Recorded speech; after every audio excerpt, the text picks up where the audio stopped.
Auzubillahi minash shaitan rajim. Bismillahir Rahmanir Rahim. Brothers and sisters, Assalamu alaikum wa rahmatullahi wa barakatuh. This was a topic suggested by Sister Farah, daughter of Tughrul Bhai, and one of my heroes, Hussein Yawari. And Hussein has joined. And so in order to come to the free will and predestination in Islam and other religions, I thought an introduction to theology is necessary. The newly founded religion of Islam provided the Arabs with an identity, consciousness, and took them out of their close-minded tribal and ethnic existence. It was it was very tribal and very close-minded, because there was vengeance among the Arabs. There was honor killing in Arabs. Arabs who were not very affluent, they used to bury the young-born girls alive. That was the culture among the Arabs, and Islam provided a new scope to the civilization. The Arabs never had a prophet, they did not have a book, and they used to be taunted by the Jews and the Christians that they didn't have a prophet and they did not have a book. When our Prophet Muhammad Mustafa sallallahu alaihi wasallam came, he provided them with the religion, provided them with the book of guidance. And as the religion progressed, the Islamic theology, the scholastic theology called the Ilmi Kalam, evolved. There was politics, there was society among the Arabs, but religion was newly introduced. So when you have something which was newly introduced, there were different views, different school of thoughts, and hence controversies based upon politics, based upon society, and based upon the newly founded religion evolved. A debate evolved, and that debate is called the Ilm Kalam. The pioneers of Ilm Kalam were the Mu'tazila group. Now, it was a group which was founded during the beginning of the Abbasi Khalifa, and the founder was Wasil ibn Atta. Now, Wasil ibn Atta was a student of Hassan al-Basri, and Hassan al-Basri was a Taibun, and he was among the foremost theologians.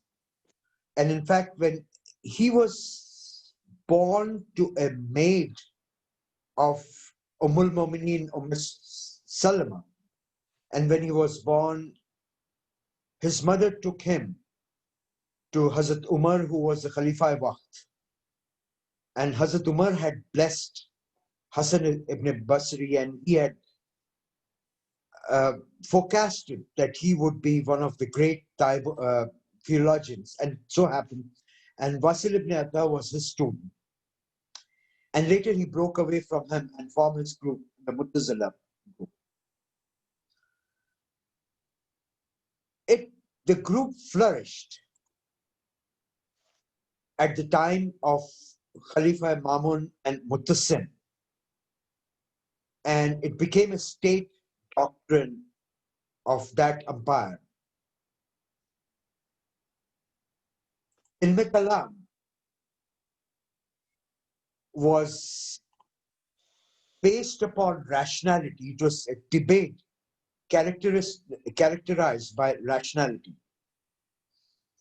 And what the Mu'tazila group did was they attempted to systematize religious doctrine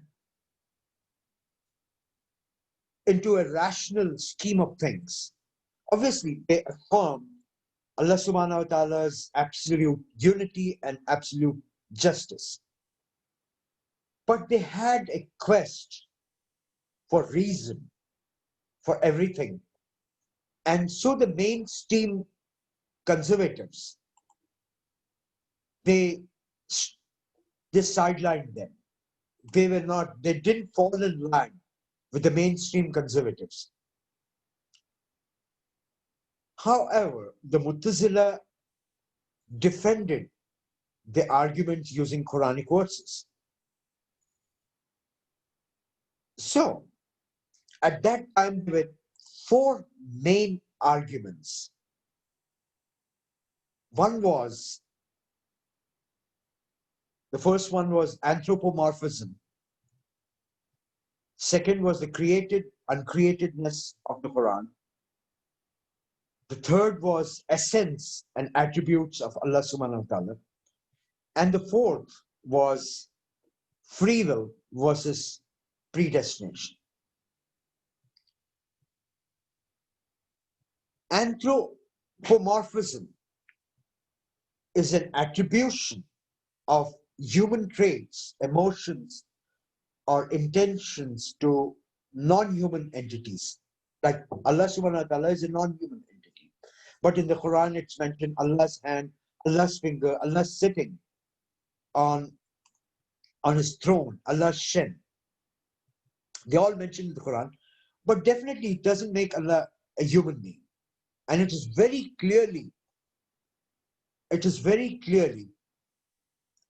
stated in the Quran that no wish could encompass Allah in this world. So that was the first debate. We are not getting much into these three debates because our topic of discussion is free will versus predestination. The second was createdness or the uncreatedness of the Quran. The createdness of the Quran refers to an Islamic position that Quran was created rather than it always existed, thus uncreated. So Mu'tazila believed that if the Quran is God's word, logically, God has preceded his own speech. His speech came after God. The Quran expresses God's will, but the work was created by Allah subhanahu wa ta'ala at some point of time. But their opponents believe that Quran is an attribute, that is a sifat of God, and therefore not created. In fact, Mamun has sent a note or an order to all the mosques that Quran was created and Quran is not like Jesus Christ, where Christians say that Jesus is a word of God and hence uncreated. Now, the fourth debate used to be Allah's essence and attributes, that is Allah's Zat, Allah's Sifat. And the Muslim scholars confronted themselves because this Zat and Sifat touches on the divine unity, Tawheed, and divine greatness, Tanzih. And this was a debate in the 7th, 8th century. The Mu'tazila believed that attributes, that means Allah's Sifat, were a part of his essence. Allah's Sifat were a part of his Zat. And their opponents believed that Allah's essence and Allah's attributes were different. So that discussion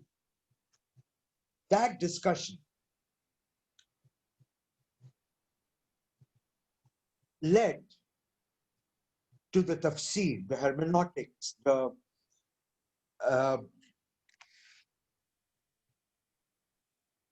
in the tafsir, that it had influenced a lot, because there are certain ayats which are muhakkam, exoteric, and there are certain ayats which are esoterics, batin. Muhakkam is zahir. So ayats are zahir, and ayat are batin, muhakkam and mutashabbih.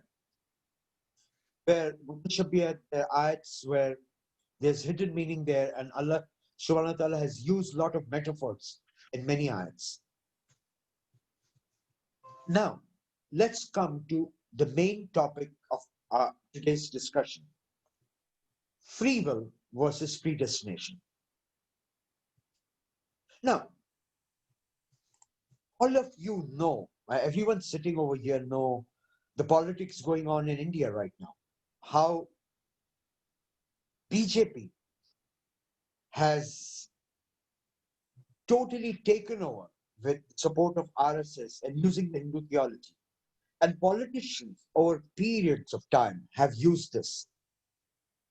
So at the time of Banu Umayyah, that's when the debate started. Two groups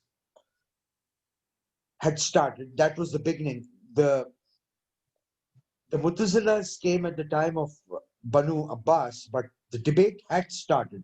The free will versus predestination had started at the time of Banu Umayyah, where the first group that came was Khadriya.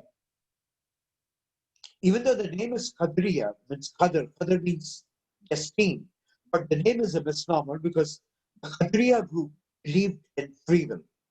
And there was a group called Jabariya who believed in predestination, and it was founded by Jaham ibn Safwan. Now, the Umayyads preferred the Jabariya because they did not want to be held responsible for their atrocities, and they attributed all their actions to the acts of God. And I have read that the Jabariyas, especially Jaham ibn Safwan, had stated that the Shahadat of Imam Hussain was pre-written. And Yazid had nothing to do with it, and Yazid just performed what Allah had destined Imam Hussain to.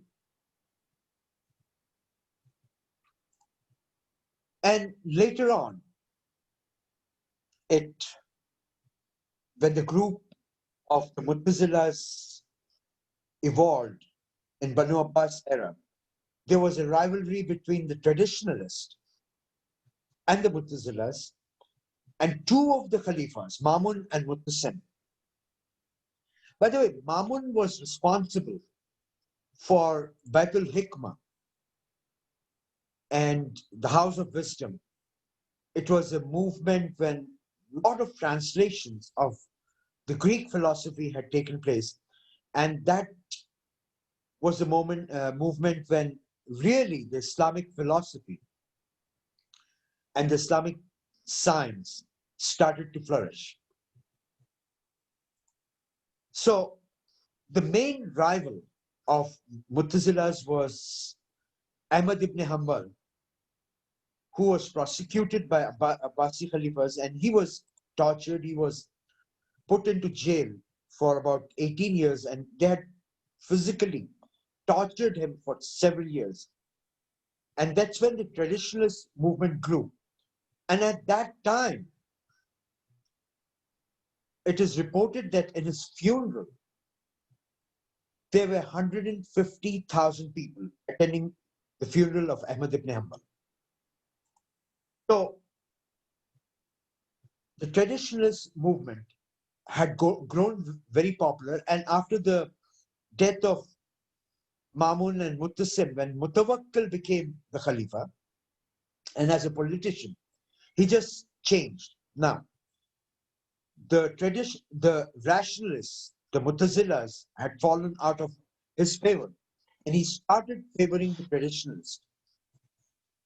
He abolished all the movements of the rationalists, and the rationalists, the philosophers, and the scientists they left Baghdad for the fear of prosecution.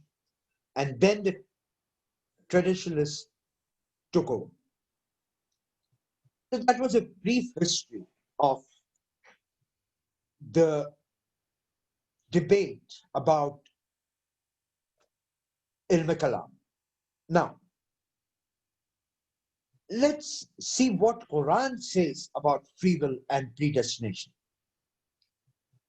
There are certain ayahs of the Quran where it's very clear distinction between God's power pertaining to what happens to the world and the human beings.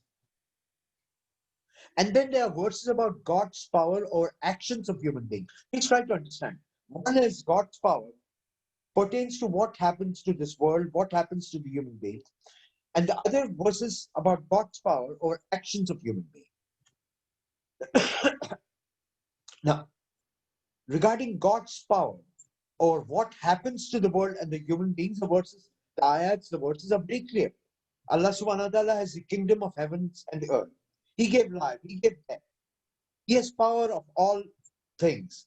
He created man with clay and He created a term of life in him. Verses are extremely clear. But when it comes to God's power over human actions, there are verses that are in contrast, and we'll go through them. But whenever you're trying to understand these verses, we have to get into the asbab al-nuzul of the verses. Under what circumstances the revelations were made. Now, if you take the 100th verse of Surah Yunus, it is very clear. It is not for a soul to believe save by Allah, by God's leave. That means only Allah decides who is a believer and who is not a believer. Very clear that Allah decides who is a believer and who is not a believer. But if you go to one verse before that, the 99th verse of Surah Yunus, it says that if Allah had willed, everyone on the earth would have been a believer. And then it questions the Prophet, would you compel men to become believers? Because the Prophet's job was to deliver the message, to warn, and not to compel people to become believers. His job was to convey the message. So, but Allah says that if He had willed, everyone on the earth would have been a mu'min, would have been a believer. Now, it goes further. The 30th verse of Surah Araf says that some He has rightly guided and some are deserving of errors. Because people are deserving of error. The ayat continues because they took Satan apart from Allah to be guided. So now it says some He has rightly guided. That doesn't mean that Allah has just guided some. Allah has just guided some. Because you have to look at the second part of the verse. Because the others took Satan for the guidance apart from Allah subhanahu wa ta'ala. So now the Muttasilahs use this verse that freedom was given. The book was given. Guidance was given. Guidance has been, Allah has been sending guidance since Adam came to this world. He has promised guidance in form of prophets, messengers, books. But some He has rightly guided does not mean that He has just selected few people. That means He just did not predestine few people to be guided. Because He had given a free choice, but some got influenced by Satan. You were told not to get influenced by Satan, and you were given a free choice, but some got influenced by Satan. And then the person gets influenced by Satan, the guidance is taken away. And people who ward off Satan, who ward off Shaitan, then the rewarders, Allah's, you are with Allah's guidance. The 29th verse of Surah Kahf says that Quran is the truth from your Lord. So whosoever will, let him believe, and whosoever will, let him disbelieve. Allah is giving the guidance, the Prophet is giving you the book. And Allah says, whoever wants to believe it, let him believe, and who doesn't want to believe, let him disbelieve. Because it doesn't mean that your belief or your disbelief is predestined. And the asbab and nuzul of this verse is, there were some affluent people of Makkah who were willing to sit with the Prophet and to listen to him, even though the Prophet's messages were not in line with what they had practiced. But they said, okay, we are willing to. They saw the movement growing and they're willing to sit with the Prophet and listen to him. But they had a condition. And the condition was the poor people or the not so affluent people or not so influential people should not be present in the gathering. And that was in direct contrast with the message of social justice the Prophet was delivering. And that's when this ayat was revealed. Say, if they don't want to come and sit with you, it's left up to them. If they want to believe, they believe. If they don't want to believe, let them not believe. That clearly indicates that a free will was given by Allah subhanahu wa ta'ala to believe or to disbelieve. And by the way, believing is just not saying La ilaha illallah and Muhammadur Rasulullah. Believing is, in true sense, following the message. Believing in true sense is when you open the Quran, and when you're reading the Quran, you should get yourself to such a position that when the Quran is open, it should be a mirror in front of you, and that is when you are a true believer. By saying La ilaha illallah Muhammadur Rasulullah, anyone can do that. Your attempt should be, when you open the Quran, it should be a mirror for you. The Quran should be a mirror. That is the way of life. That is Allah's will. That is what Allah wants you to practice. And He has given you freedom.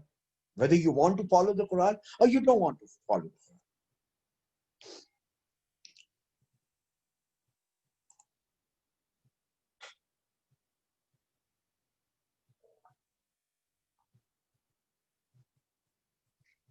Sorry.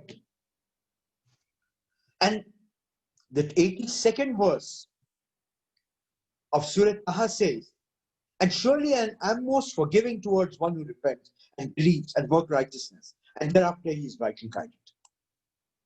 So that means we commit sins because of lack of education, Quranic education, because of society we move in. That's why the Prophet had said, always be surrounded by educated and intellectual people. That is the reason. And we commit sins. And if we are going to Allah subhanahu wa ta'ala, we are asking for forgiveness. And He's the most merciful. And He's forgiving you. And you're back. You're being guided. And He starts guiding you. If you take one step towards Him, He comes 10 steps towards you.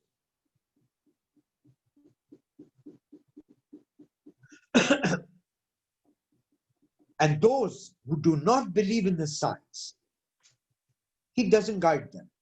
According to the 104th verse of Surah Nahl. And then the Quran goes further. Allah puts a seal on the heart of every arrogant tyrant, as revealed in the 35th verse of Surah Ghafir. A Maliki Egyptian scholar Al-Qurtubi explains it that it is the heart that becomes arrogant, and then the rest of the human faculty, that means the rest of the body, follows.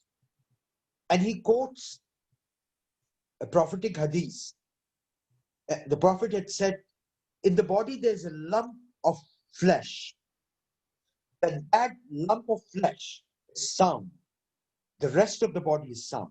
And when that lump of flesh is corrupt, the rest of the body is corrupt.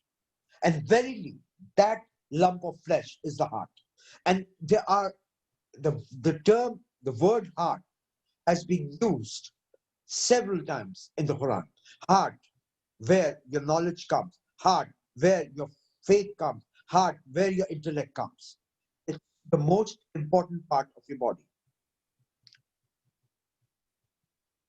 So, we have got into the midst of this debate now, whether the fate of man is predestined or man is an architect of his own fate. And this issue has been going on for centuries. Taqdeer, the fate, Taqdeer has a very deep impact upon our lives. And we always find ourselves oscillating between Taqdeer and your free will. Anything happens, oh, wo taqdeer mein tha, ho gaya. And if you look around, if you see the weather, if you see the rivers, if you see the oceans, if you see the mountains, shaping, reshaping, like you get a tsunami, it's a reshaping of the ocean.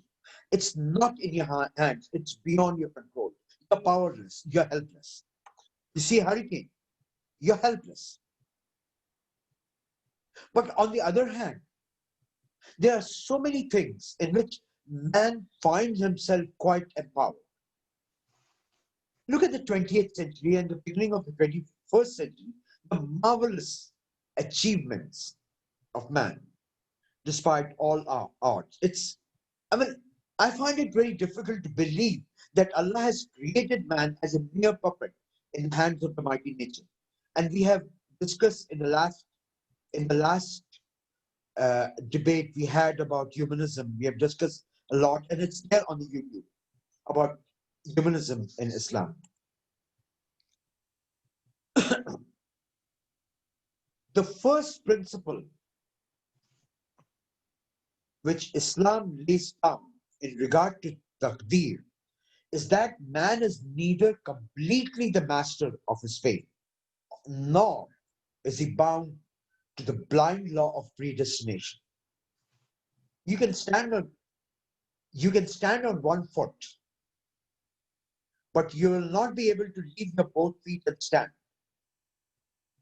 So that is how you have certain things under your control, and that is how you're helpless. But as far as Allah's will is concerned, it is undoubtedly powerful, and nothing falls outside it. That the ayat says, not even a leaf stirs without his will. But Allah also says in the 39th verse of Surah Najm that man shall have nothing but what he strives for.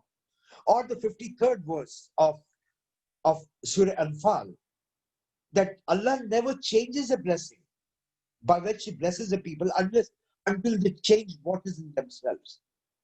Or the 11th verse of Surah Al-Ra'd, Allah never alters what is in people unless they alter themselves.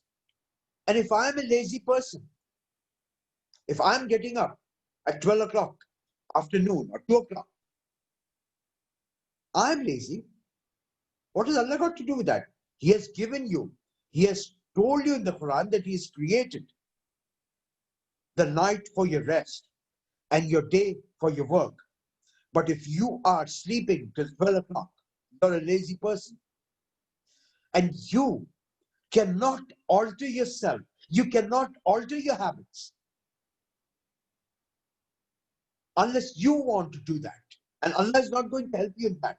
If you take up that task to alter your habit, Allah is there to help you out. Allah will help you out.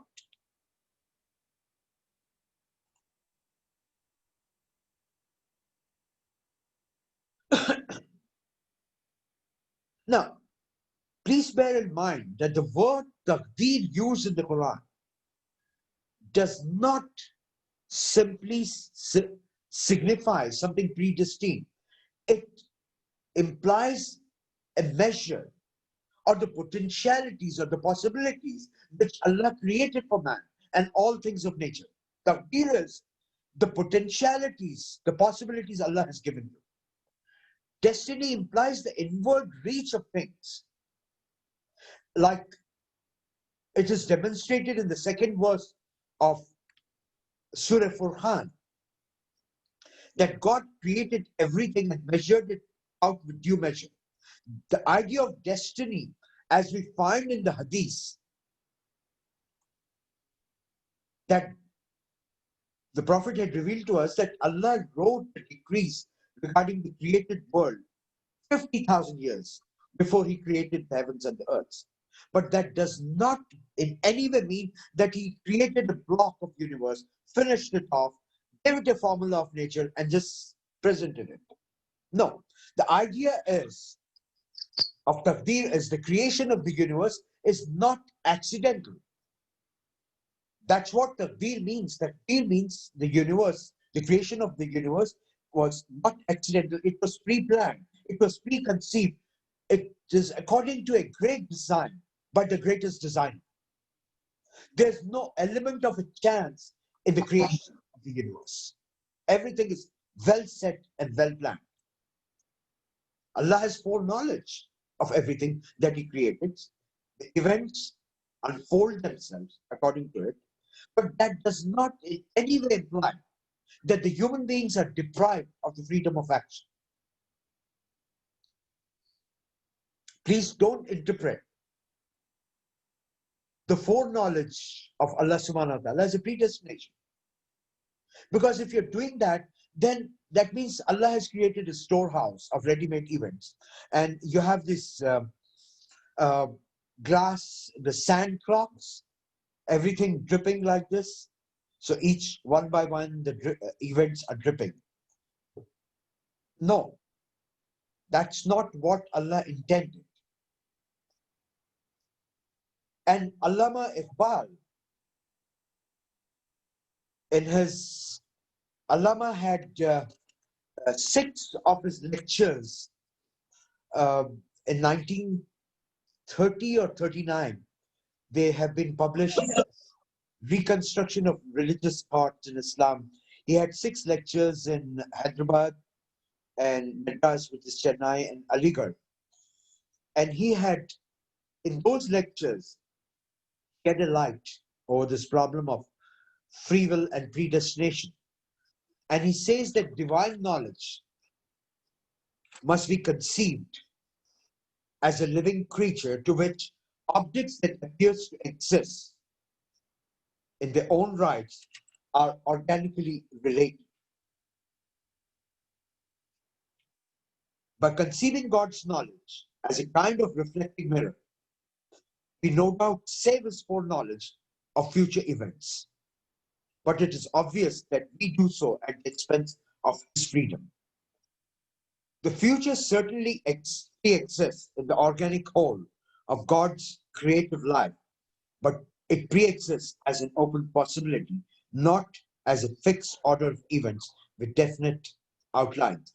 This is quote unquote Allama Iqbal in his during his lecture, which were later titled as Reconstruction of Religious Thoughts in Islam.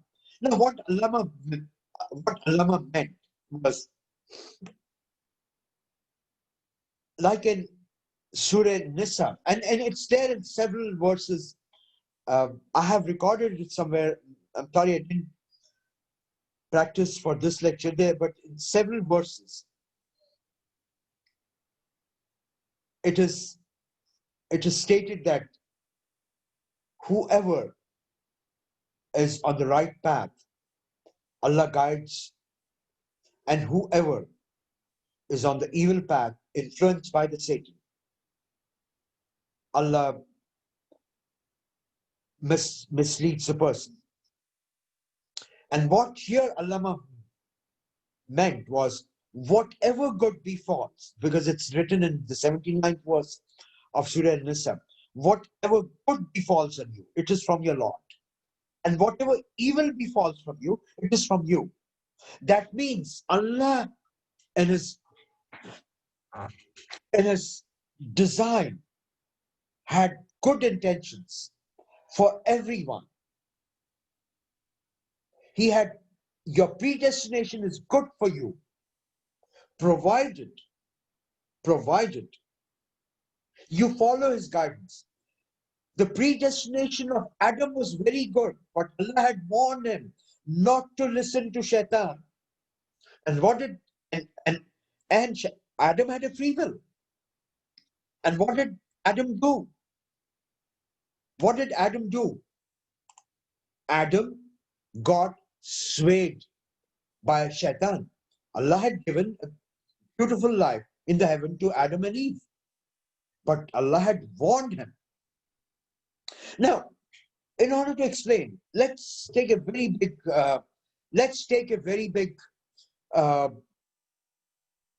organization. Say Microsoft. You have Bill Gates there. Now, Bill Gates has now no more Bill Gates, it's Satya Nadella. So Bill Gates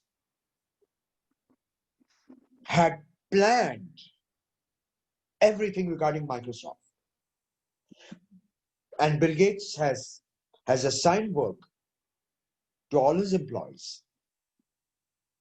There are certain rules of the companies which people have to follow.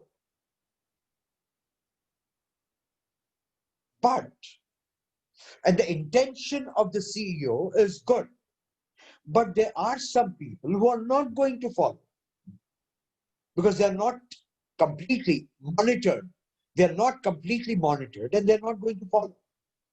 Allah's intentions are good for everyone. That's why in the 79th verse of Surah An-Nisa, He states that whatever good falls on you, it's because of Allah. And whatever bad is falling on you, it's because of yourself. Because you got swayed by your biggest enemy, the Shaitan. So your predestination is good things given to you by Allah subhanahu wa ta'ala. The guidance He gave to you. But He has given you free will. And your predestination just does not mean that you're helpless.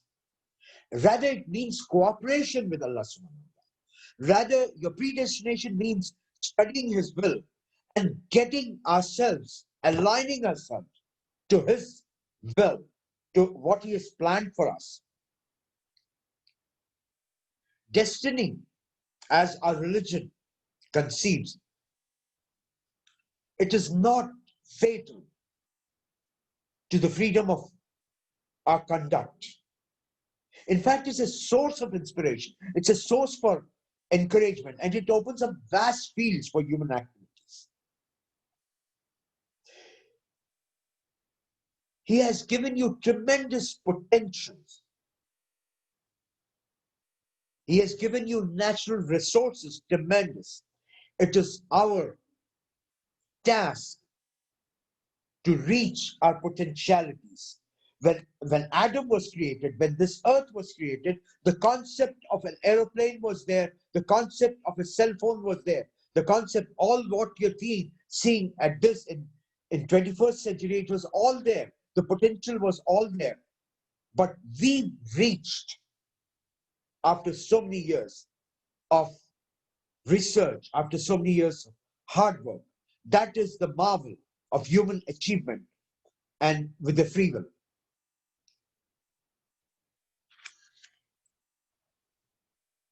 Predetermination is not a message of despondency. That is yas. That means despondency is you are not you don't believe in mercy of Allah. Oh, everything is in your muqaddar, everything. No, it's not that. You don't have to despair. It's not a message of despair.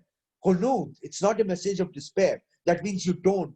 You do the du'as and he promises you that he is going to respond to you.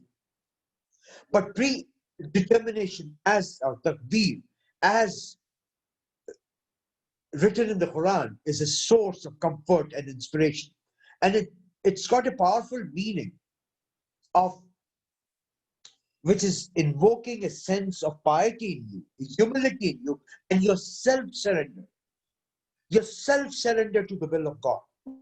Like we've discussed the ayat, the Prophet was told not to make the people believe. It is your self-surrender to the will of God. And you're becoming a believer. That means you're surrendering to the will of God. And we have discussed that in my first lecture about what is Islam. It's a surrender to the will of God. Taqdeer does not mean frustration. Taqdeer does not mean being pessimistic. Taqdeer is not devoiding you of hope and promise for the future, but it is teaching you to put your heart and soul in the sublime work as assigned by a master. Just to see. I'm sorry? Yes. My phone is unmuted.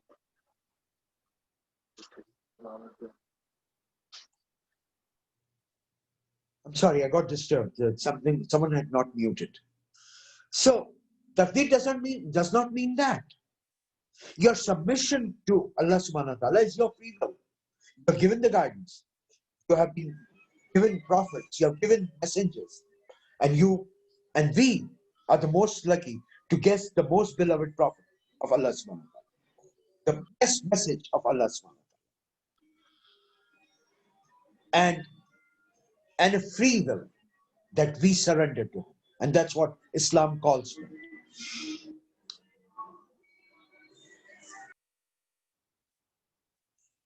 Sorry, I was disturbed by.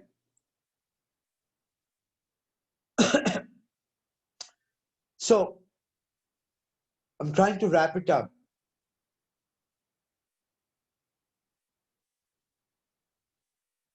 What is the character and the general structure of the universe we live in? We need to think about that. What place do we occupy in this universe, and what kind of conduct is expected out of us? And religion provides the answer to both individuals and society. And we have discussed this in my previous lecture. What is the function of a religion?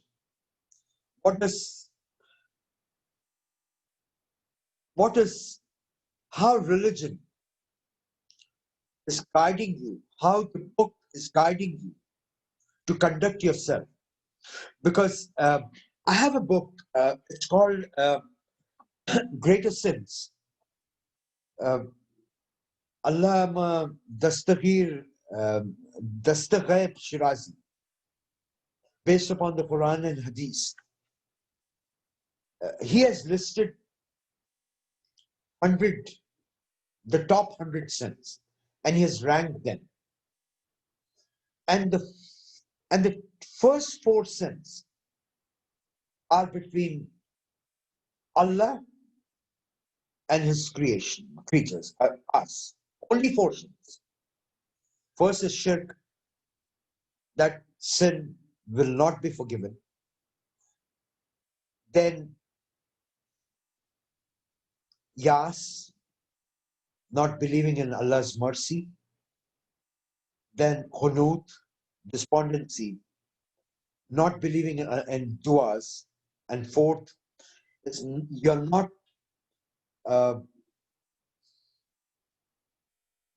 afraid of Allah's punishments and not believing in day of judgment and Allah's punishment. Only 4.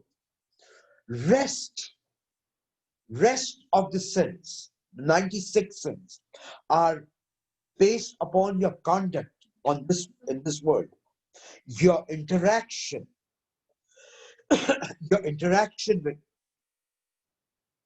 with human to human. And the biggest sin after the four sins, the biggest sin after the four sins of uh, Allah subhanahu wa ta'ala as murder, or in which suicide also, and suicide also comes into being. Then uh, there are sins uh, like with your parents. If you're displeasing your parents, it's among the very big sins. It's among very big. It's a gunai kabira.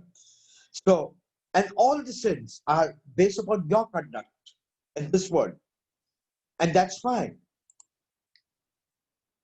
You need to realize what place are we occupying in this universe. What is the conduct that is expected out of us, and that's what religion is there to guide us. A religion opposes limitation of people. In fact, it enlarges your claim to understand, to have a direct vision of the reality. The essence of religion is faith, but faith is just more than a feeling.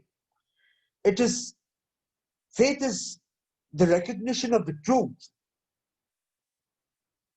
You're relying upon your religion to transform you, to guide your inner life. You guide your exterior life.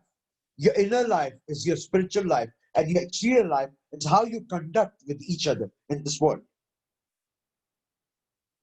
Religion needs cooperation from your intellect and your rational capacity to enhance your faith,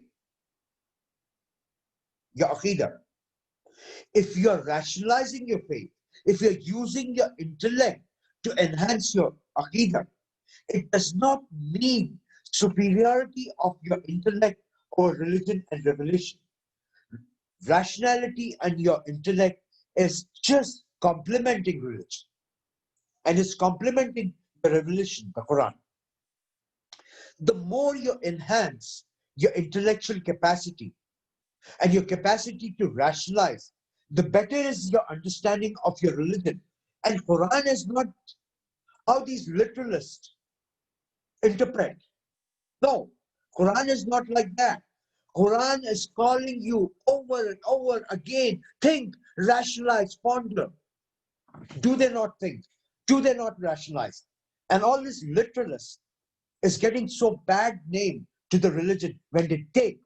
And I can talk about, for example, the sword verse, which have been used by the literalists and which have been used by the non-Muslims alike to give a bad name to the Quran, to give a bad name to the religion.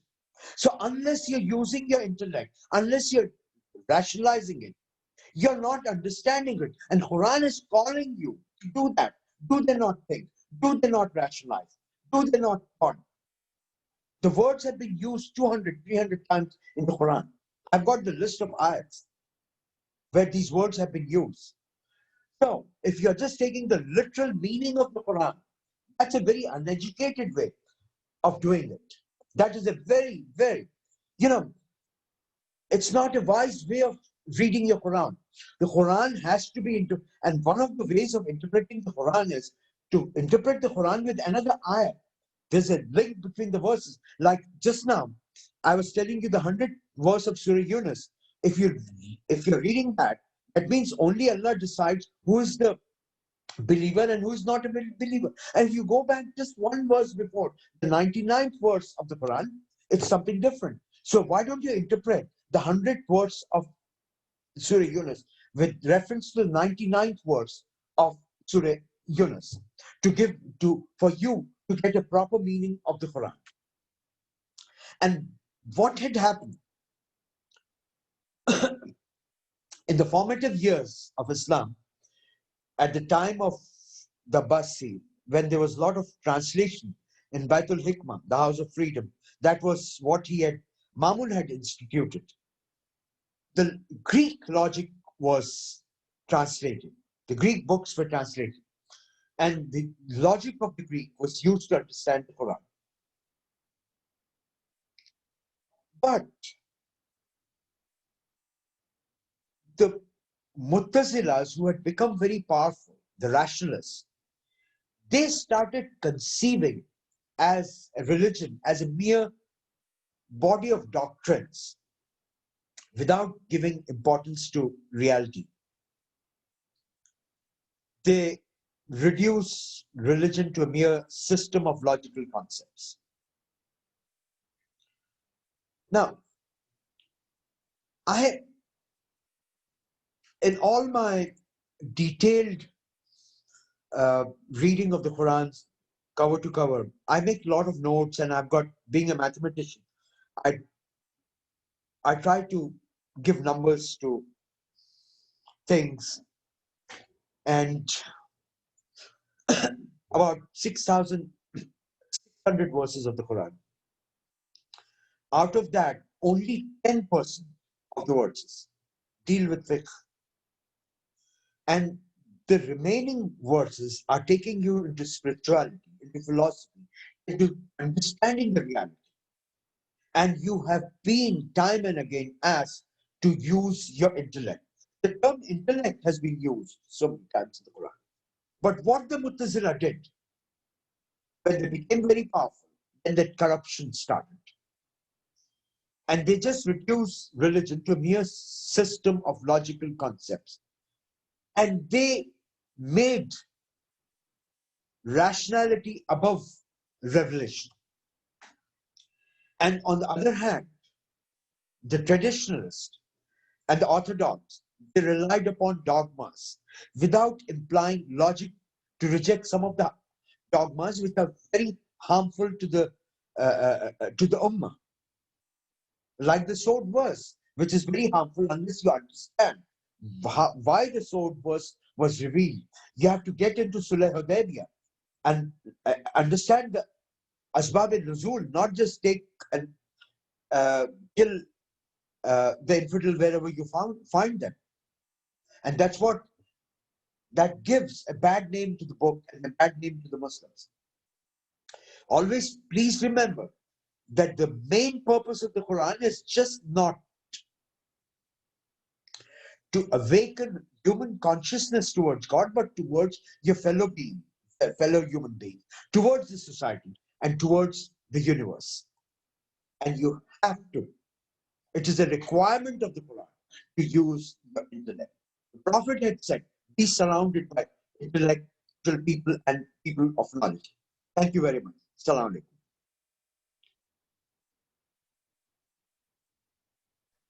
Any questions?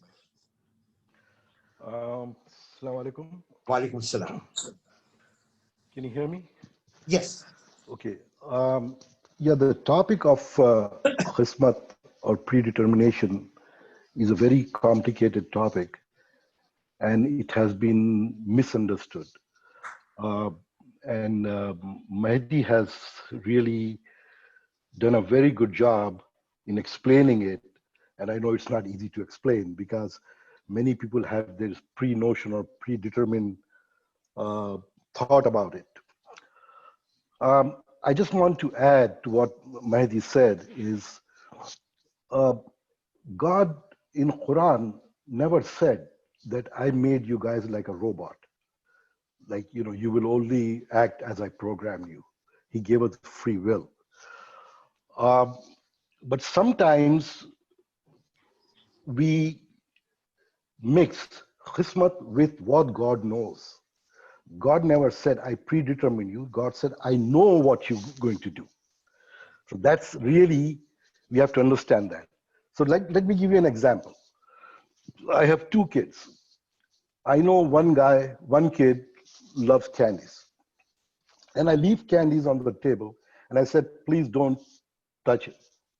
But I know that the little one will touch it and eat it. Even though I'm not controlling his actions, but I know because I know the person. Same way, I have two friends. I know if I call one friend in the middle of the night, he will come to my door right away. And I know the other friend will never. So that doesn't mean I'm controlling their actions, but I know what they're going to do. So when we as a human being knows what this person is going to act like, God will not. So God knows what you're going to do because he knows your nature. That doesn't mean he's controlling you. So I think that is where the fine line comes, where God knows or God controlled you. God never controls you, but he knows how you're going to act. So this is basically my explanation for so-called Qismat. Thank you. I'll add a little bit to it. First of all, thank you very much, Mahdi sir. The only thing I would add to that, obviously this is a complicated topic, but in a way, it's not.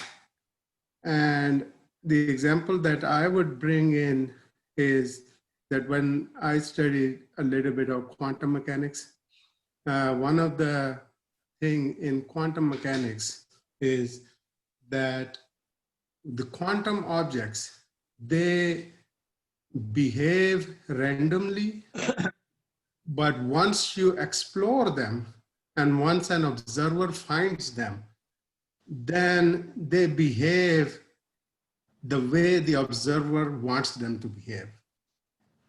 What it tells me basically is, and the way I interpret it, is that there is a universe that God has created and created on his own rules, exactly 100%. Now, if you don't make an effort, then you are in that created universe and you are destined to do the way God has designed you to do. But if you make an effort, and that's where it links to the Al Imran ayah 191, right? Inna fi khalaqa samawati wal arz, the thinking part of it. The moment you think